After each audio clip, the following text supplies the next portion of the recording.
Hi friends, আমি অপর্ণা। আজকে আমার চ্যানেলে একটা রেসিপি নিয়ে আপনাদের সাথে এসেছি। আজকে আমি রুই মাছ দিয়ে কাসুরি মেথি দিয়ে রুই মাছের কালিয়া বানিয়েছি, তারই রেসিপি আপনার শেয়ার করব। এর জন্য লাগছে রুই মাছ, আর লাগছে পেঁয়াজ কুচি, আর এখানে রয়েছে আদা, সামান্য রসুন আর পেঁয়াজের বাটা। এটা রয়েছে টক দই, তার সাথে আমি কাসুরি মেথি আর সামান্য চিনি নুন দিয়ে একটা মিক্স বানিয়েছি। এটা দিয়ে গ্রেভি হবে। আর আর আমি যেহেতু বাড়িতে রান্না করছি, সেহেতু আমি কটা আলুও দিয়েছি, সিদ্ধ করে নিয়ে ভেজে নিয়েছি। আপনারা যদি আলুটাকে স্কিপ করতে চান স্কিপও করতে পারেন। এখানে পেঁয়াজের বেরেস্তাটা আগে থাকতে করে নিচ্ছি, করে নিয়ে তুলে রাখবো, নামানোর আগে দিয়ে নামিয়ে নেব।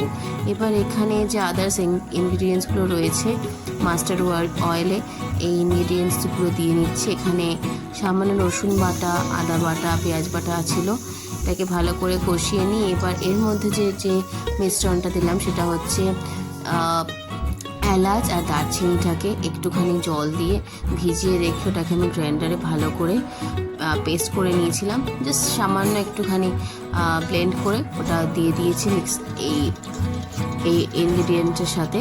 তারপরে এখন যে টক দইটা আর কাসুরি মেথি দিয়ে যে মিশ্রণটা বানিয়েছিলাম সেটা এর সাথে অ্যাড করে দিলাম। এটা দিয়ে গ্রেভিটা হবে। একদমই জল ইউজ করিনি, আমি জল দিইনি, একদম পুরো এই দইটা দিয়েই মাছটা হবে। এবার সামান্য একটু ফুটে আসলে, আমি হালকা আছে এই গ্রেভিটা ফুটে আসলে মাছগুলো আস্তে আস্তে এর মধ্যে দিয়ে দিচ্ছি। এরপর ভেজে রাখা যে আলুগুলো আছে সেগুলো আমি এর মধ্যে অ্যাড করে দেবো। এই যে অ্যাড করে দিচ্ছি। এই রেসিপিটা আমি আমার মতো করে বাড়িতে বানিয়েছি। তো অলরেডি দেখতে পাচ্ছেন এটা হয়ে এসেছে। তাই জন্য নামানোর আগে এবার পেঁয়াজের এই বেরেস্তাটা দিয়ে দিলাম, দিয়ে নিয়ে এবার আমি মাছটাকে নামিয়ে নিচ্ছি। আশা করছি আজকের এই রেসিপিটা আপনাদের ভালো লেগেছে। যদি ভালো লাগে অতি অবশ্যই কমেন্টস করে জানান আপনাদের কেমন লাগলো।